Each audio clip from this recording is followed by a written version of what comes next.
Hello, bookish friends. Welcome back to Amanda's Bookish Adventures, and it is day 9 of Bookmas, my August wrap up. And I've done good so far in August. It's not over, but I have done good, and I figured I should probably talk to you about the books that I have finished. So, the first book I have read in the month of August is Once Upon a Demon Heart. There is no fairy tale yearning or guilt between two hearts that will leave readers breathless. Alara, a devoted demi-god knight, has found herself trapped in the throes of a brutal curse, a time loop in which kingdom's blood kills her every time. She is haunted by the attacks led on the innocent village of Thornhall, and her guilt consumes her, and inside out after the 12th time loop she finally's had enough. Something has to change, lest she die at the Blood Knight's hand from the rest of time. A choice she hopes she won't regret. One, to end the war between demigods and demons. Alara is shocked when she realizes she's marrying the very knight who has slain her so many times. A daughter of Venus and a duke of demons, their kingdom is cursed and destined. A marriage to save the fragility of their kingdoms. Kale is as cruel as they come, a devourer who survives on the guilted blood of demigods. He wants to hate her as much as he did when Thornhall fell, but he finds himself warring with his heart over his emotions for her. Together, they unravel the truths of Faltor, and then perhaps not everything is as it seems. The gods may be pulling more strings than they should. It's not a question of what can love conquer. It's a matter of what they are paired to demolish its path. So Lara as a character has had enough of these time loops, and they always start a week before she dies and gets into the final battle. She's done multiple things to change the course, and she's had enough. The demons offered before they got to this final battle that she's died 12 times in, or 11 times. They offered a marriage alliance between the demigods and demons, and each time they were rejected, and then she has died. She's fought, she's tried to change the outcomes of her friends dying, and it doesn't work until she accepts the marriage and takes the place of the candidate for the princess. Now, Kale hates her. He Because of the incidents that happened in Thornhall, and it's a big trigger to the story. But the time loop, the twist of the time loop, like, you start off knowing it's a time loop, but the major twist of that time loop was perfection.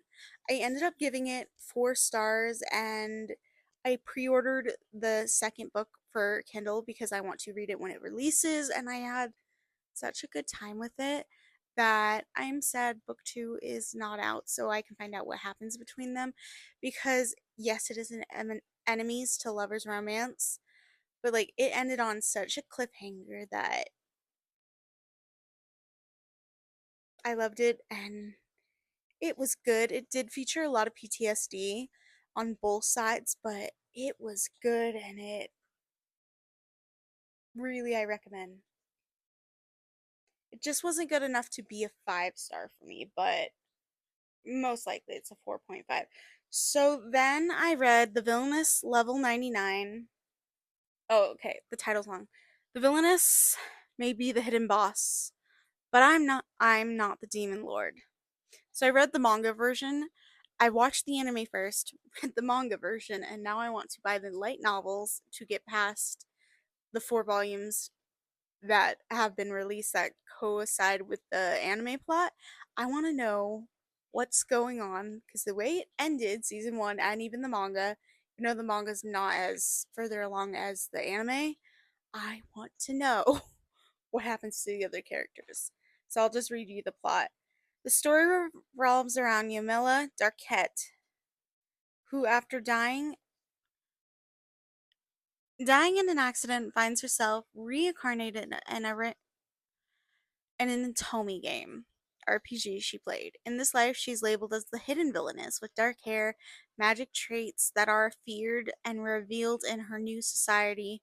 Aiming for a peaceful existence, Yumiella decides to grind to survive, aiming for oh, ultimately maxes out her level at 99, far exceeding the expectation of her peers who typically reach a maximum of level 10. This unexpected thrust into her spotlight, complicating her desire to find a quiet life, she navigates the politics of the new world and the misconceptions surrounding her abilities. So it isn't a Tomy game, but she was the hitting boss, and she did play it in her life, and she had an accident and died. So she's trying to avoid like the love interest and her little party that their job is to go kill the demon lord, but then they find fault with her dark magic, so they accuse her of being the demon lord. There's a lot of politics. It was so fun. The manga, even the anime was fun. I'm probably gonna save some money and just buy all the light novels. Just buy them all at once and just read them off Kindle because it was fun. So volume 1 I gave four, they're all 4 stars. I gave them all 4 stars. I will have to say the anime, I'm sorry, I always itch my nose and I shouldn't. I'll work on it. The anime was so good. Oh, hi Lou. Yes, I know. So the anime was so good that made me purchase the volumes because they weren't in Kindle Unlimited and I didn't want to wait as long to read them off Libby. Overall, don't regret that purchase. Such a good time that I want to read the novellas. I think there's 10 novellas, and with how much good plot there is, story, dungeon crawling, and side characters that you only get a small glimpse of in the manga and in the anime, you get more of the one side character, but I want to find out what happens to her, especially once they do, because in the anime, the ending, what happens after the demon lord dies now, because that was kind of it for. Okay, he's walking all over my stuff. Okay, okay. It's okay. Yes. So that's kind of it for the anime where it ends, but I don't know if it will be picked up for a season 2, so I'm definitely reading all of the light novels and hopefully more mangas to come after that. And we're kicking stands. Yay! Well, lay down. Lay down. Lay down, Bubba.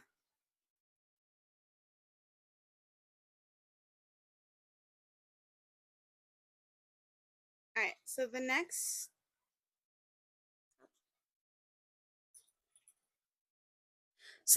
thing I read is a reread, and I read Judgment Road, and it's a 5 star.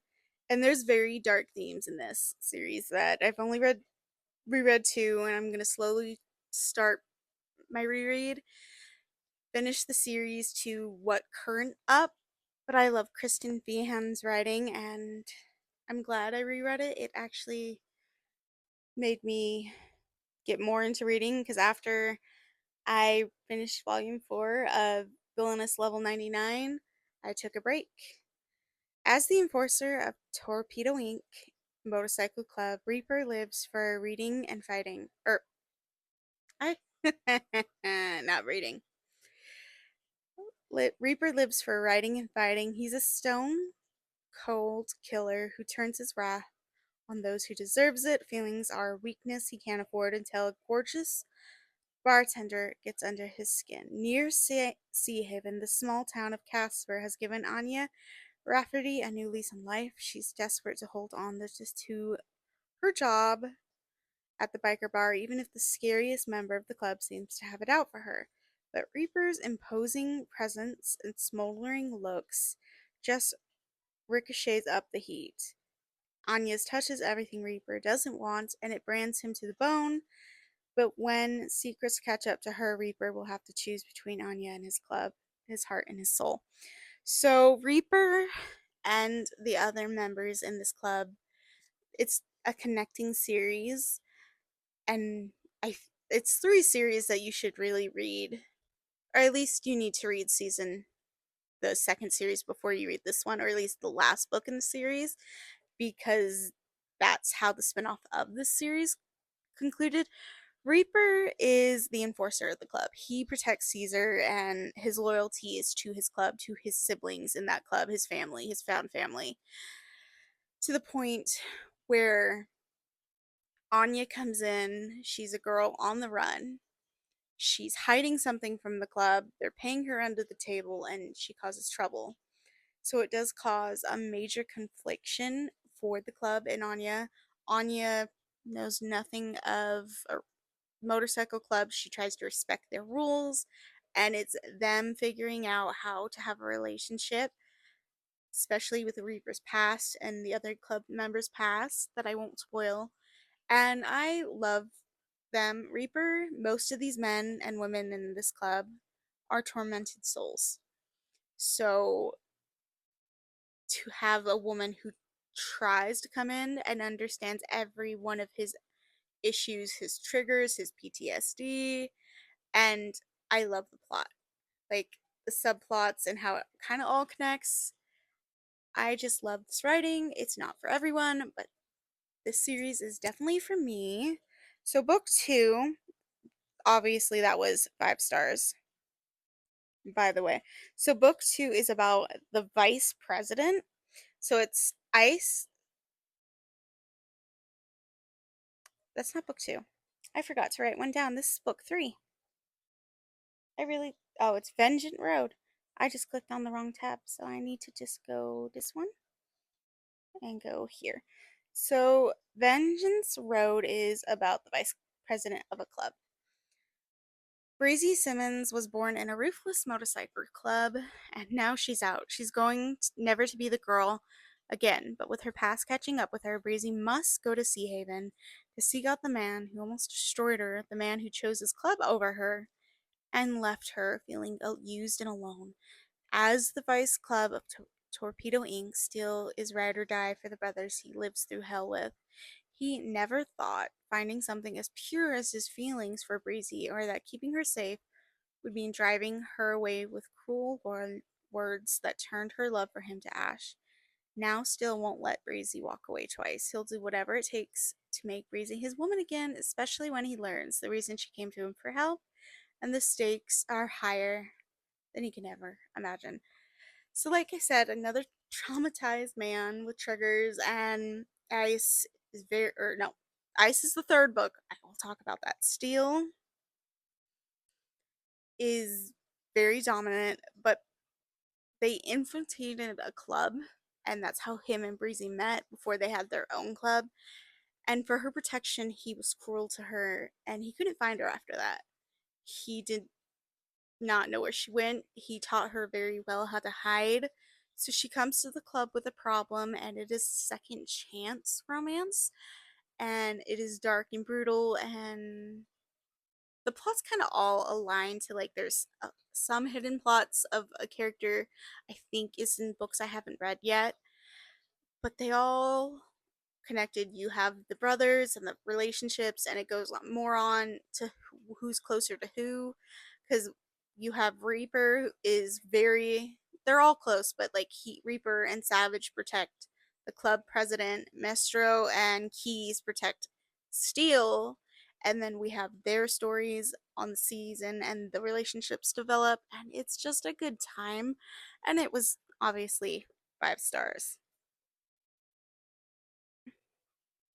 And by the way, every one of these books, the women have secrets and the club have to protect them, and it's just so good.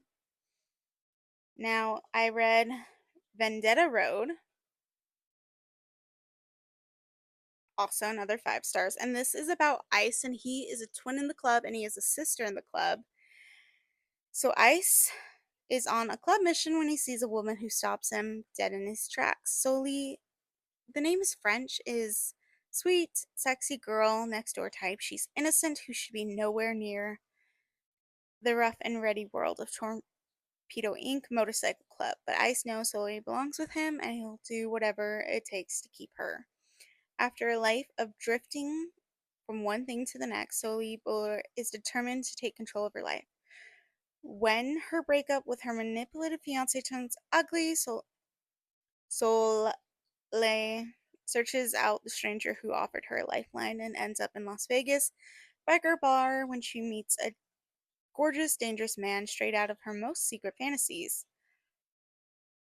High adrenaline, she finds herself falling faster than she thought possible, but Sully knows little about the territory she stumbled into, but even less about what it means to be Ice's woman.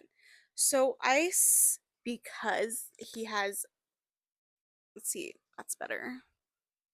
He has a identical twin brother, so it's hard for him because his brother is very charismatic, so he's always like the sweet one. He sees her on the street when he's doing a job for the club, and he stops dead in his tracks to where his brother and the other club members had to get him back on focus. Sully basically is running. Like, she has been an heiress who's grown up solitude. Her parents died. She went from one relative to another who all they wanted was her trust fund. So she has no faith in people. She's been alone. She's constantly questioning everything because all she's ever known is people have wanted her family's money. And to the point where she was in private schools and lived in hotels, she's never had a found family as Torpedo Inc. So they bring her in, and it is their romance. It's very fast paced, insta lovey. I loved it to the point it is connected, but I didn't think Ice would be the one for the third book character. I thought it would be Savage, and Savage is 5 and 6, and I have not read his story yet. It's fun. It's a 5 star. Triggered, traumatized man. Club is interesting because you deal with the first, so you're dealing with other clubs sort of, but now they're getting to the point there will be a new, maybe another after this series is done.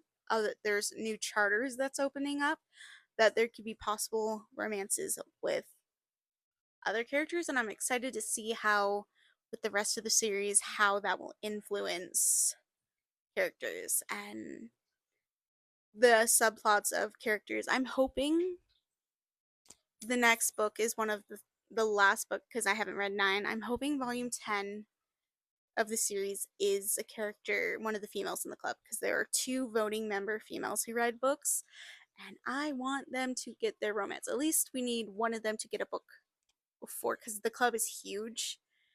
There's 18 members in the first club, and I want the girl's story.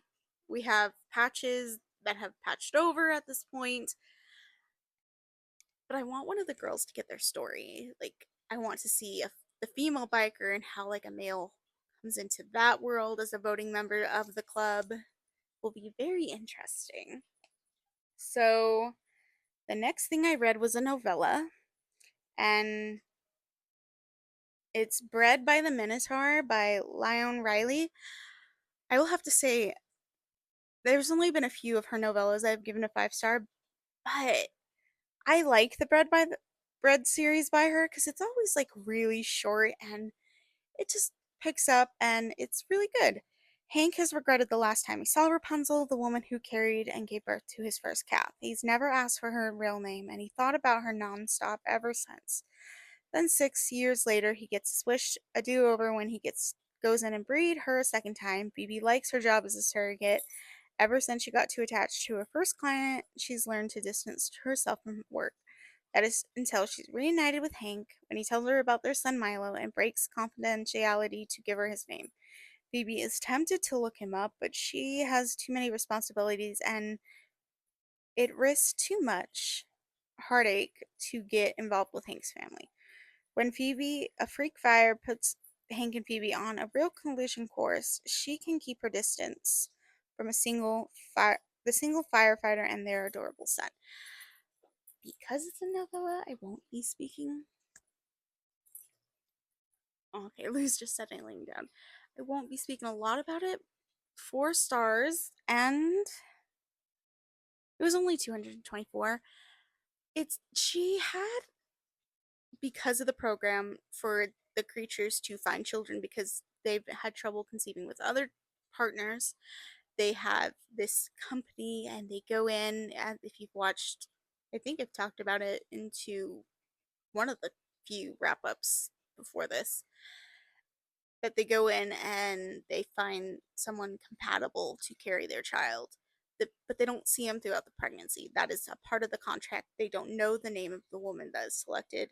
They give the child, and then that relationship's cut off. So it was different this time, to the point she got reunited with her child and reunited with someone she's missed, especially with that first pregnancy of the child. She wanted him there and the connection was there. She has a lot of issues and responsibilities that it talks about that makes her keep going into the breeding program, even though she has a job on top of being a breeder for this company. So 4 stars. As I have to turn my Kindle back on to read descriptions. The next thing we read, see if it's this is a reread. Morning Glory Milking Farm. I can't. Every time the title gets me. Violet is a typical down on the luck millennial, mid 20s, over education and drowning in debt, on the verge of moving into her parents' basement. When a lifeline appears in an unconventional job in neighboring Cambric Creek, she has no choice to grab at it with both hands. Morning Glory Farm offers full-time hours, full-time benefits, generous pay with no experience needed. There's only one catch. The cliente is a certain grade of prime beef. I'm not going to say the meaty endowments to match milking I can't say this with a straight face. So Violet is down on her luck, and she has a bachelor's degree. She worked so hard to get it. She's in so much debt. She had part-time jobs, and they basically told her, even with your degree, you'd most likely get a temporary job in your field. So when this opportunity to help the farming industry, the pharmaceutical industry, kind of come up, she didn't know what it was until she watches the vids. It is her romance with a minotaur. I don't know if it says his name, but it's kind of slow burn because when they first meet, they've only have small interactions.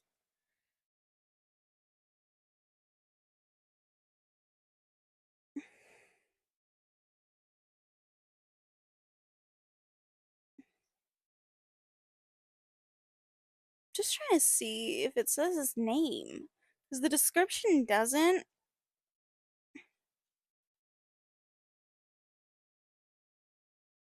It's Rorik, and it's funny and spicy, but I like the development of it being a slow burn. Like, yes, there was a reason for this job. Yes, it pharmaceutical, and she was down on her luck, but she got to interact with a life she never had because she grew up in a only human society in her small town, and then when she moved to the city, she started interacting with the monsters and the other races.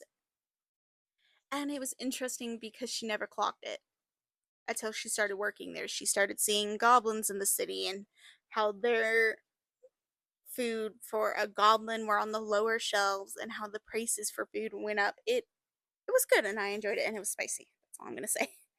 I did read the second book in the series.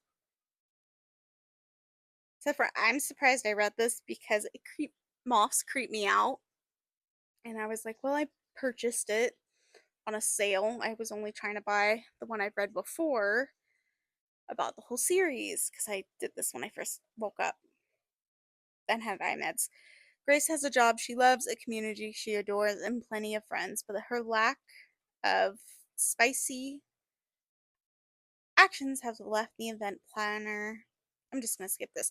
When too ill-advised night at a bar leads to her giving an exhibit show to an unknown presence outside her bedroom window, she thinks she's hit a new low. When her voyager turns out to be a nerdish, charming Mothman, Grace needs to decide if she can trust her body and her heart with a red-eyed, it's garnet-eyed stranger before he flies out of her life for good. Spicy 5 stars. It was cute. Grace was previously married to a minotaur, and it was a very dominant relationship, and there wasn't there was a lot of abuse, but not physically, but it put her off everything.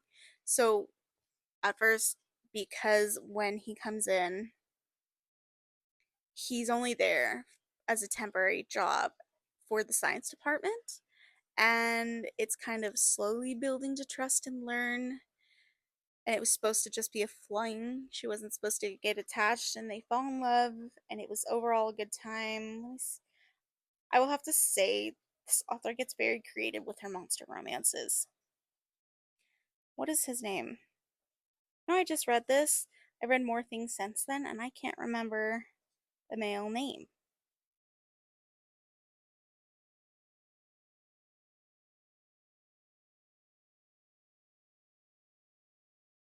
I want to think it says a K, but I could just be thinking of a K because of the first description I read.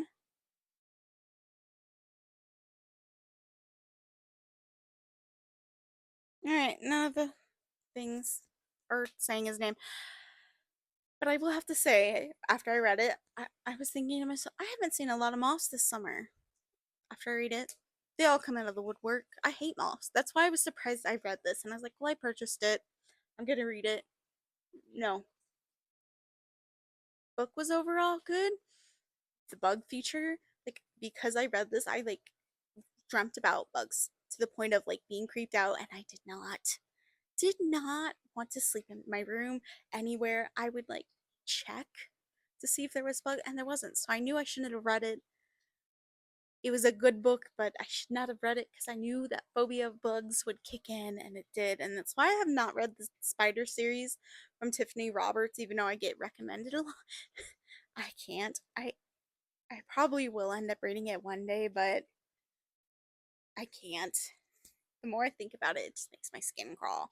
So, for the only physical book I've read this month, Full Moon Rising by Ruby Dixon.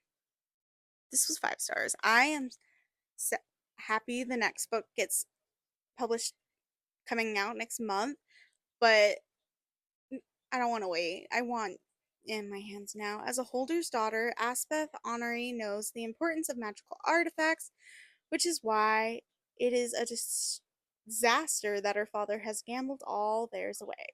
Now that her father is in danger of losing their hold and their heads, if anyone finds out the truth, Aspen decides to do something about it. She'll join the Royal Artifact Guild and the adventurers who she explores ancient grounds, ruins to retrieve the coveted arcane items. It's a great plan with one problem. The guild won't let her train because she's a woman. Aspeth needs a chaperone of some kind. The best way to get around this problem, marry someone who will let her become an apprentice who better than a surly guild member who requires the favor of his own. He's a minotaur, it's fine. Who is her teacher, also fine, but he's also going into the rut, which is where it gets tricky. He also has no idea she's a noble, oops, and he'll want nothing to do with her if he discovers her real identity. Now Aspeth has to pass the guild test, thwart a title hunter, save her hold, oh, and survive a rut with her monstrous horned husband, whom she might be falling in love with. It's time to dig, literally. I love this so much. So, Aspeth is a holder's daughter, but her family is in so much debt. And because these artifacts protect the holds, and her hold has been in her family, it hasn't left that family since the beginning of hold of the artifacts used to protect it. Magic is banned in this world, so they went to artifacts after Great War, and there's some really unique ones, and there's one like that will change, like a vein one from magic where it puts like the hair color to be originally in like Slim's face.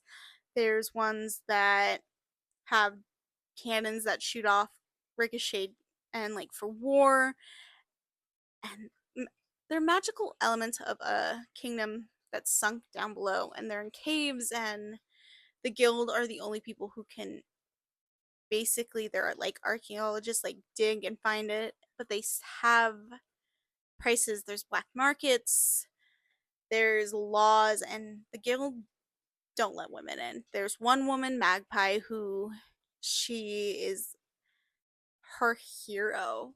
So when she did go to be in the guild, they denied her to the point she met up with some other people, and her maid is also trying to get in the guild with her to have a better life for her mother, and she's in book 2. So they train, she makes the deal because they have to have chaperones. So she marries.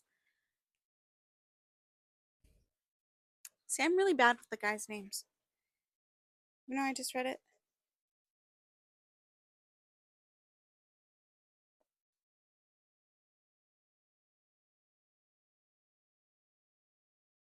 No, seriously.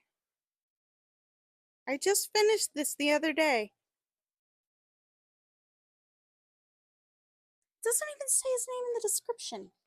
What's going on with these descriptions? I know the chapter headers. Hawk. His name is Hawk. And I could not remember it, and it doesn't say it. So for her to be in the guild, they have to choose like a bird name. They have to earn it. And hers was Sparrow, which kind of contradicts. You're not supposed to tell you pass the guild test and requirements, you don't get your name. But she meets Hawk and they bargain. It was fun. This society, the magic system, the rules, politics. I loved 5 stars, and I cannot believe this video is this long, and I only talked about 1, 2, 3, 4, 5, 6, 7, 8, 9, 10, 11, 12, 13 things. Yeah, so that's this update for this wrap up so far. Hopefully, it's not going to be over 50 minutes, but I'm a talker. So I will talk to you when I finish some more things. I want to at least finish 2 more physical books, though. A lot of digital, which has been the whole problem of this year, but we'll work on that next year.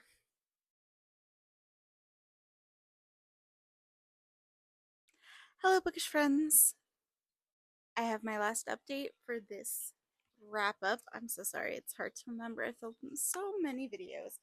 For the last thing I read in August, I read Better Watch Out by A.J. Merlin, and I gave it 4 stars. I'm supposed to be suffering through Christmas with my dad. I'm not stuck in our family lodge with my worst nightmares at the door. When a snowstorm hits before Christmas and I'm the only one at the house, I'm quickly informed that I'll be spending Christmas alone with my only dog for company. But things take a turn for the worse. I would never have come if I known they'd be here, Fletch and Boone. My stepbrothers were never the family I hoped for. They were the reason I ran away, the ghosts that haunt my sleep. I was promised they'd be too busy to come to the cabin this year, but someone broke that promise. Now they're here, standing at my door, intent on making sure I never forget why I left. What would have been an uneasy Christmas with my dad and stepmom spirals into a game of cat and mouse as Fletcher and Boone remind me exactly why I fled. With the storm trapping us high in the mountains, there's nowhere for me to run, and the worst part, they're determined to make me suffer for forcing them to wait so long to play. But all I have to do is survive until the storm lets up. That's what I keep telling myself, anyway. So it is a dark Christmas romance novel between. Mm,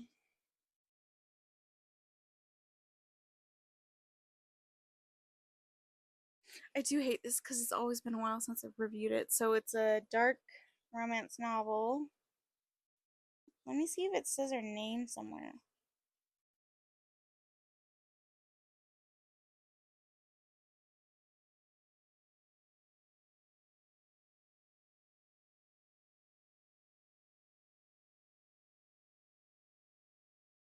Sorry. Connor. Her name is Connor. So Connor ran away from home when she was 18 years old. Her mom died when she was young, and it was hard for a while with her dad. And then he married her stepmother, who had 2 adopted stepchildren from different homes. They're not genetically, none of them are genetic siblings. It is kind of a wide shoes. They tormented her the minute their adopted mom married her dad, and she had a lot of unresolved feelings and she ran away. They did a lot of bad stuff. It is a stalkery, dark romance Christmas novel. I gave it 4 stars. It could have been, if it, I honestly wish it wasn't a novella, because if it was like a 500 page and you got flashbacks of like what happened when she was young and why these incidents happened, flashbacks to their memories of being adopted into the home and when she ran away, what they did for work, how they was watching her from afar. Overall, it was such a good experience, and I found a new author, spicy romance author to read from, and I highly enjoyed it. And I would recommend, if you're slumping during Christmas, if you watch Bookmas Day 3. This is in this that one. But that is it for not September. I have to film, at least talk about 3 books in the next Bookmas Day. My throat is so sore, as you can hear it. So that is it for August. And the month of August was a good reading month. We read 1, 2, 3, 4, 5, 6, 7, 8, 9, 10, 11, 12, 13 books. And we had no the lowest number was a 4 star because I DNF'd anything I did not want to read. That's why on most of my channel there's a lot of 4s and 5 stars, because I DNF if I'm not happy. But if it's still interesting or like it's got a plot, even though it's like going to be a 3 star or 2, I will read it. But half the time, if I cannot force myself through it, like, and have some enjoyment, I DNF it. So total pages read for the month of August is 3,582. And I'm happy with that number, and I will see you tomorrow. And I'm hoping your day has been amazing. See you tomorrow. Bye for now.